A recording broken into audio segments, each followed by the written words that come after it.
What is a confident mindset? Confident people will almost always come off as very happy individuals we admire and envy them for. The ability to transform everything they touch into gold with feelings of self-doubt and fear that all of us so often experience seem to not to bother them at all. But could it be possible that they are just born that way? Or they follow some rules in order to achieve that state of mind for developing a mindset that is perceived as confident and honest? Then why does confident actually mean? The dictionary defines it as the belief that one can have faith in or rely on someone. Simply put, a confident individual is a reasonable, reliable one, and therefore what has a few qualities that makes people trust them. There is no shortcut to being real ratable, but we can adopt a few key traits that will make us feel more confident in our capabilities. So let's begin with the basics. Think of a product that you are going to sell. If that product doesn't pass the test of consistency and durability, would you be able to set it no matter how good your pitch is? Similarly, a confident person needs to have discipline to always perform consistently. If you arrive late once out of 4 times, you will feel underconfident about what the order person feels about you. Hence, discipline is necessary to not let any feelings or doubt creep up on you.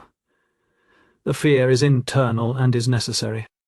To know that any feeling of doubt creep onto you, that's cause for a lack of consistency. If you are a writer and you constantly write at least 1,000 words a day, every day, you are more likely to feel confident in your skills than the one you haven't written a single word for 10 days.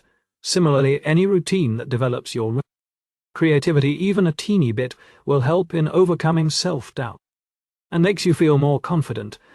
Discipline is the key ingredient in every successful venture, and discipline is also the secret to every achievement. No one can climb a mountain on day one, but attempting to claim it every day without fail can drastically increase your chances of reaching a peak. There is a reason why every activity that takes courage is developed through discipline, whether it is a training for the military or the Olympics. Courage is the direct consequence of confidence and is evident in the personalities of such people. An activity repeated in such a way that it constantly improves your ability will automatically give you courage to perform in any given situation. So why would you feel underconfident to sing if you practice it every day? So what formula can we use to become disciplined? Said our main goal first.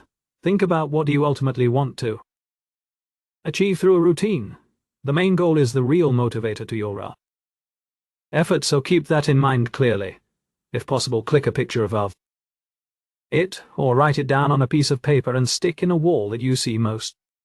Then design a realistic routine to reach that goal and stick to it. Research shows that most people give up on the very first day, just showing up on the second day, despite daily increasing your chance of succeeding by 5%. So show up every day and push yourself to do just a little bit more than you did yesterday.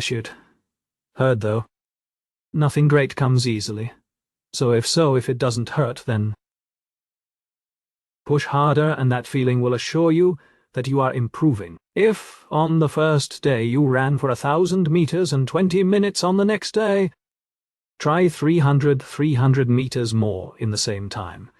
It will hurt, and it should, but you will feel happy about doing better. The end will encourage you to increase your speed even more. It is very important to be realistic. Only realistic goals are the reason why so many people fail and consequently give up. Slow but steady is the correct formula and works every time. Asking too much of anyone is a surefire way to remove to demotivate them. So be hard on yourself only for the discipline, not the goal. The goal would be reached if you keep going. You just need to keep going every day, each day, and a bit by bit. It is also important to remember that a routine that is not will in form and likes throughout knowledge is different to Billy, and that may not make you feel as motivated about adding to it. So do not copy someone else's routine. Make it your own, one that suits your capability, a format that is carved just for you, keeping your abilities in mind. Every individual is unique, and understanding yourself competently will help you formulate a routine that will be achievable and fruitful. Competition is good as well as bad. It is good when you compete with yourself, when you simply try to be better than yesterday. But it can quickly become negative if you measure your progress with someone else. And, finally, modesty in your achievements. A cocky individual is no better than an underconfident one. In some cases, overconfidence is considered worst, so remember to believe in your ability, but also remember that the room of improvement is very large, hence we can never become so good as to brag about ourselves. Confidence has a wide spectrum from miserable, the underconfident, to snobbishly overconfident, and the goal is to hit the perfect spot.